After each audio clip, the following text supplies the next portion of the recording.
Hey guys, Bill the Appraiser here with another episode of All About Appraisals.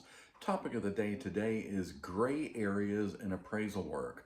So if you're wondering if I'm going to go through and do a whole series on colors in appraisal work, the answer is no. What I mean by gray areas is things that could be considered one way by one player and a different way by another player. Players being appraisers, homeowners, agents, brokers, and things that all the players may see differently for one reason or another. Several things to talk about. Feel free to lay some comments in there, and we can always do a part 2 on this because there is probably no end to this because there's a lot of gray areas out there. Although some appraisers might argue, no, it's not gray, it's very cut and dry, but the bottom line is different people are going to see it different ways. We'll talk about some of that stuff. Even just something as basic as bed bath count. Sort of the standard out there nowadays is kind of 3-bed, 2-bath. But, along with that, I've seen it on several occasions over the years, bedrooms where you have to go through one bedroom to get to another bedroom. And that's atypical. And most homeowners would not like that. And so because of that, a lender, assuming they know about it, if the appraiser acknowledges it, they might expect the appraiser to make some sort of adjustment for that. And by adjustment, I mean probably a downward adjustment, a negative adjustment against comparable sales that don't have that, what we would probably call physical obsolescence. There's not a whole lot you can do about it, probably, depending on unless you can cut a door or something or create a new hallway. But let's face it, nobody wants to, you don't want to be the guy whose bedroom people have to go through all the time to get to their bedroom. So, let alone, as far as bedrooms go, then there's the whole issue of size. Bedrooms are typically, depending on who you ask and what part of the country you're in, a lot of times the figure of 80 or 90 feet is used as kind of the minimum size for a bedroom. And keeping in mind that a bedroom also has to have what we call egress. You got to be able to get in, usually that's a door. You got to be able to get out in case there's a fire. Usually that's a window, which is one of the reasons why a lot of times people very often have rooms in a basement that they may use as a bedroom, but the appraiser cannot call a bedroom because it doesn't have any egress. If there's a fire in the hall, if there's a fire on the other side of that door, there's no way to get out, and that's not a good thing. By the same token, I've seen a few situations like that where they managed to create a situation where they went in and, dug it out and created a little ditch, and they, it was all very nice, but, it can be done, but it's not the easiest thing in the world to do. So, same thing with bathrooms. I did a house recently where, you had the first floor and then you had the second floor. The second floor was basically 2 bedrooms and a landing. So there's no bathroom on the second floor. That's a problem from a functionality standpoint. Now can you still count those 2 rooms up there as bedrooms? Yes, absolutely. But do you really want to be one of the people sleeping on the second floor at 2 o'clock in the morning when there's no bathroom up there? Probably not. And so again, the appraiser brings this to the lender's attention. There's every chance that the lender would expect the appraiser to make some sort of an adjustment, probably negative, against other comparables that don't have that, and pretty much all the other comparables, would not have that issue, that situation. By the same token, this just was one that popped up this afternoon, property where the MLS listing shows 5 bathrooms. Well, 3 of those bathrooms are in the home, 1 is in the garage, and then 1 is in the pool house. And so, strictly speaking, yes, it does have 5 bathrooms, but the appraiser will only count 3 of those, the 3 under roof, along with the rest of the heated square footage, and then the other 2 will get some sort of credit somewhere else in the report. So it's just something to think about. Think of some other things I've seen lately, and I've got a little list here. I'll peek back at it here in a minute, but basically anything that's atypical, that's different from the norm, the appraiser is going to have to take into consideration, or they should, and the lender would expect that, and that's why the appraiser would do it. It's not because the appraiser is trying to be mean or rude or whatever, but it's everything an appraiser does is based on contributory value and market reaction. How much does the buying public care? Well, I can assure you, back to the house I just did that had 2 bedrooms on the second floor and no bathroom, the buying public cares. The demand for that is a whole lot less than a typical second floor that is very often just bed, bath, bed. I've seen a million of those because that's the way many homes are built. You have the primary bed and bath on the first floor, maybe a half bath for visitors, and then on the second floor, what do you have? Bed, bath, bed. But anything atypical, by atypical I mean, whether it's location, whether it's view, whether it's parking, whether it's really anything under the sun, a shared driveway, even the lender wants to know about that kind of thing.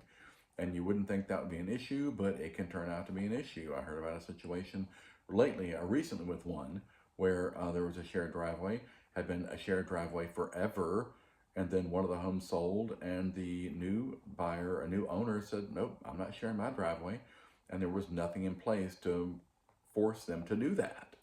And even though it was one of these situations where it had gone on for years, there was nothing in writing, so to speak. So that's going to have to be cleared up somehow, some way. But I'm thinking of things like exterior, what we call exterior functionality, where you can't really do much about it. Something that is next door to a house of worship, something that is a home that is next door to a house of worship, a home that is next door to a strip mall, not a strip club, a strip mall, a home that is next door to a high school. And a high school is even more important than elementary school or middle school, because with the elementary school and middle school, you're probably not going to have the football issue to deal with on a Friday night. With a high school, chances are they have a football team. There's going to be a football game Friday night, and so there's going to be a traffic issue. I did a house not too long ago that was literally right across the street from the school. I mean, you walk out the back door, side door, front door of the subject property, and you cross the street and you're standing in the schoolyard. And that is atypical. Most people don't want that for all sorts of reasons. And so whereas an agent, broker, whomever might not make any kind of adjustment to that or take that into consideration, the appraiser absolutely would, because it's atypical. That's not what most people are looking for. Is there a market for that? Absolutely. A young couple getting started, thinking, wow, we're going to have a family, and wow, it'll be right next door to the elementary school. It'll be perfect. You can just walk Junior across the street to the school and then come back at the end of the day. So, there's a market for a lot of things out there, but for the things that are atypical, the appraiser is generally expected to adjust appropriately for that amenity, and whether that's a positive or a negative, may remain to be seen. And some people might see it as one or another. Case in point, a property that has a pond in the backyard. Keep in mind, we're talking pond, not lake. If you're obviously on a large lake, that's generally considered beneficial and much more valuable. If you simply have a community pond in the background, then that's probably a neutral item, may not receive anything one way or the other as far as an adjustment. One of my catchphrases for a lot of things is felt to have limited impact on value and marketability. Now that's kind of if the home is just in the vicinity of any of the things we've mentioned. Now, being in the vicinity of any of these things, whether it's a cemetery, a school, a strip mall, whatever, convenience store, that's different than being the house next door. I did one recently where it truly was the house right beside the convenience store gas station, which is a problem too, because certain loan types like FHA don't allow. They won't accept a home that's within 500 feet of gas tanks and things like that. And so then you've got that to deal with.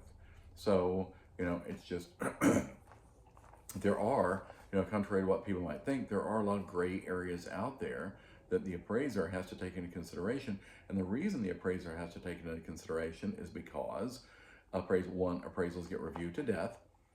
So it's not like the appraiser does the appraisal and it gets sent to the end user, and the end user is the only person to see it and they give the thumbs up and everything's good. A lot of appraisers, at a minimum, go to some sort of review team if it's going straight to a bank, because that's the way banks are able to do things themselves, is because they have a dedicated department unrelated to the transaction. Or the bank funnels all of their appraisal work through what's called an AMC, an appraisal management company. And so then the appraiser submits their appraisal to the appraisal management company. The appraisal management company does their review. They send it on to the lender, and the lender takes their swing at it. Then, of course, eventually makes its way to the underwriter. And so there's all sorts of things that can happen along the way. Again, just looking at a couple more things. I'm not going to drag this on. No reason to take a 10-minute video and stretch it out into 15. So you get the idea. And I would say if you have any questions on, well, is this a gray area? Is that a gray area? Is the other thing gray area? Another thing I will hit on right quick before I wrap it up is frogs. Not the green kind, finished room over garage. Um, that, more often than not, you can access those from the inside of the house. And if you can, and it is serviced by the central heating and cooling, it's all good. On the other hand, I have seen a few where, of course, what I'm talking about right now is if it's an attached garage. Because obviously, if you have a detached garage, there's no way to access the frog if it has one from inside the home if it is detached. But I've seen several where you have to leave the heated and cooled square footage of the home and go into the garage, which is not heated and cooled, to get to the staircase that takes you to the frog, the finished room over the garage, in which case that square footage will not be counted by the appraiser as part of the square footage of the home. It will be counted separately. And the reason for that is because you had to leave the heated and cool square footage to get to the garage, and then to go in and go up and do the other. So, and that's how that works. Same thing if there was again, like the pool house I mentioned earlier in the video, that, yeah, you can have a pool house, that's great. You can have a bathroom, it can be, absolute living quarters. That happens a lot because people say, hey, well, if we're gonna go to the trouble to build a pool house, we're gonna make it just a little bit bigger. We're gonna add enough room for a bed, and that we can have a little kitchenette, game room, TV, everything else. I've even seen a few where they rented out the pool house because it was like its own little, efficiency apartment, with a bathroom and a kitchenette and room to live and a bedroom, all that good stuff. By the same token, you also get a little bit that same kind of thing with sunrooms. Just backtracking a little bit, that sunrooms sometimes are finished off to really the same extent as the rest of the home. And as long as they're serviced by the central heating and cooling, then the appraiser is probably going to give full credit to that. If for some reason it's not serviced by central heating and cooling, some appraisers kind of work off the idea that, well, it's relatively small to begin with, and if you open the doors, it's going to receive the heating and cooling from the rest of the home, and that could be true.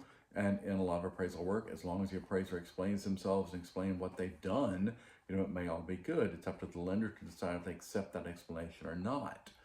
Very often, though, sunrooms are mostly glass. They're not full walls like the rest of the house, so it is not built to the same level as the rest of the house. And so generally, my philosophy is, trying to put on that what would the other appraisers say or do cap. And if I feel like the other appraiser is likely not to count it, then I won't count it. Now, keep it in mind, they still get credit for it. And, the appraiser can certainly work it out so that they get as much credit for it the way the appraiser does count it as if the appraiser had counted it as regular heated square footage. But the appraiser does have to explain their position inside the appraisal so that the reader understands what they've done. Excuse me. That's going to wrap this up. Any thoughts, by all means, feel free to please hit the like button, hit the subscribe button, leave me some comments, give me some ideas for future videos, and we will do that again real soon. Look forward to hearing from you. Thanks much. Have a great day. Cheers. Bye.